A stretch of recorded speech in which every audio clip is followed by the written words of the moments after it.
बातमी आहे पुण्यातून। पुण्यातील शनिवार वाड्यामध्ये प्रार्थना करतानाचा व्हिडिओ व्हायरल झाला होता आणि या व्हायरल व्हिडिओ प्रकरणी विश्रामबाग पोलीस ठाण्यामध्ये गुन्हा दाखल झालाय। हा व्हिडिओ व्हायरल झाल्यानंतर आंदोलन करण्यात आलं होतं, तर या प्रकरणी पोलिसांनी अज्ञात महिलेविरोधात गुन्हा दाखल केलाय। यानंतर पोलिसांनी शनिवार वाडा परिसरामध्ये पोलीस बंदोबस्त देखील वाढवलाय। हा व्हिडिओ समोर आल्यानंतर पुण्यामध्ये हिंदुत्ववादी संघटना या आक्रमक झाल्यात। मेधा कुलकर्णी आणि पतित पावन संघटनेने शनिवार वाड्याजवळ गोमूत्र शिंपडला आणि शिववंदना देखील म्हटली आहे। यावर आता नीलम गोऱ्हेंनी मेधा कुलकर्णींना टोला लगावलाय।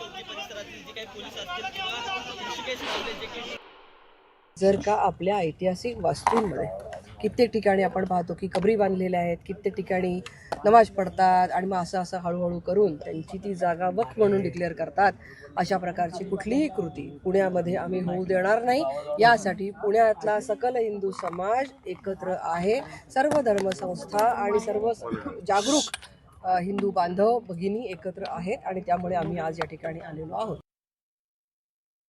पुरातत्व विभागाने संरक्षित केलेली वास्तू आहे, त्याच्यामध्ये काय करायचं काय नाही याचे ठराविक असे नियम आहेत। त्या नियमांचं पालन झालं पाहिजे। एक दुसरं, ते नियम जर का मोडले गेलेले असतील तर त्याच्यासाठी आजही राज्य सरकारचे पोलीस आयुक्त त्याचबरोबर जिल्हाधिकारी हे अस्तित्वात आहेत। अशा वेळेला कोणीही स्वतः आम्हीच सरकार असल्याच्या थाटात वागू नये। एक महत्त्वाची बातमी, निवडणूक आयोगाविरोधात मुंबईमध्ये सर्वपक्षीय विरोधक 1 नोव्हेंबरला मोर्चा काढणार आहेत। महाराष्ट्रभरातून आघाडीतील सर्वच पक्षाचे कार्यकर्ते पदाधिकारी हे 1 नोव्हेंबर रोजी मुंबईच्या मोर्चामध्ये सहभागी होणार आहेत।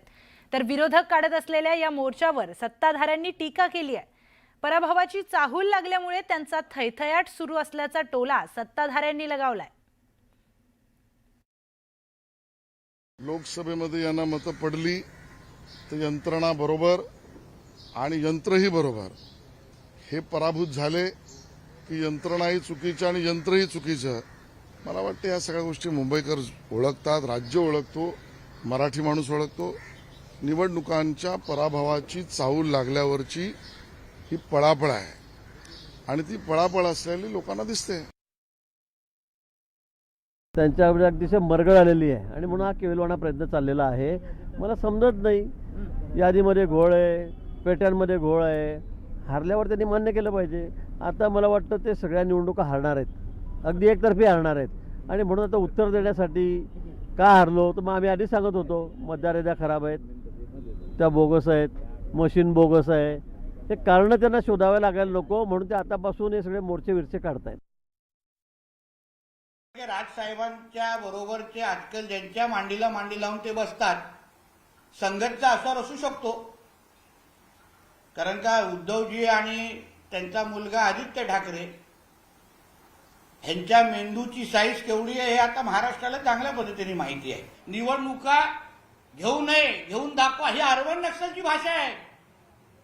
अर्बन नक्षल बोलतात असं, म्हणून बोलतो राजसाहेबांना तुम्ही मांडीला मांडी लावू नका लावू, उद्धव ठाकरे त्याच्या नादी नका लावू, तो वाया गेलेला पोरगा येते। भाजप नेत्यांच्या या टीकेवर खासदार संजय राऊतांनी टोला लगावलाय। जर प्रश्न आयोगाला विचारतोय तर मग भाजप नेते का उत्तर देत आहेत? हे भ्रष्टाचाराचं जॉईंट व्हेंचर आहे का, अशी टीका त्यांनी केली आहे। निवडणूक आयोग ही जर स्वायत्त संस्था असेल तर आमच्या प्रश्नांची उत्तर आणि आमच्या शंकांचं निरसन हे फक्त निवडणूक आयोगाने करायला पाहिजे। जर भारतीय जनता पक्ष उत्तर देत असतील किंवा मिंदे उत्तर देत असतील, याचा अर्थ निवडणूक आयोग आणि ह्या सगळ्या लोकांची मिलीभगत आहे। हे जॉईंट व्हेंचर आहे भ्रष्टाचार आणि घोटाळे करण्याचं। भारतीय जनता पक्षाला किंवा मिंद्यांना मिरच्या का लागत आहेत? त्यांची मिरच्या लागल्यावर जी काही झोल्यावर तडतड तडतड होतं ना, ते का होत आहे? याच्यातच खाई त्याला खवखवे, ही मराठीमध्ये फार चांगली म्हण आहे। राज ठाकरे यांनी 96 लाख खोटे मतदार यादीमध्ये असल्याबाबत टीका केली होती।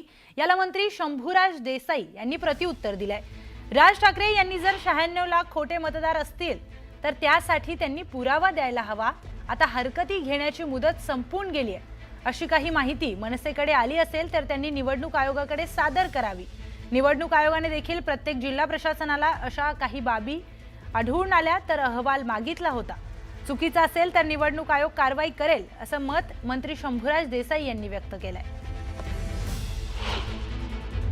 माननीय राज ठाकरे साहेबांचा असं काही आक्षेप असेल की एवढ्या मोठ्या प्रमाणामध्ये किती म्हणला लाख तुम्ही 96 लाख खोटे मतदार महाराष्ट्रामध्ये समावेश केले, तर बघा त्याला काहीतरी एव्हिडन्स दिला पाहिजे, पुरावा दिला पाहिजे. नुसतं मला येईल मनाला तो आकडा मी सांगायचा एवढे लाख मतदार वाढवले, आणि जर 96 लाख लोकांबद्दल मनसेकडं अशी काही त्यांच्याकडे इनपुट असेल किंवा त्यांच्याकडे माहिती आली असेल, त्यांनी द्यावं ना निवडणूक आयोगाला.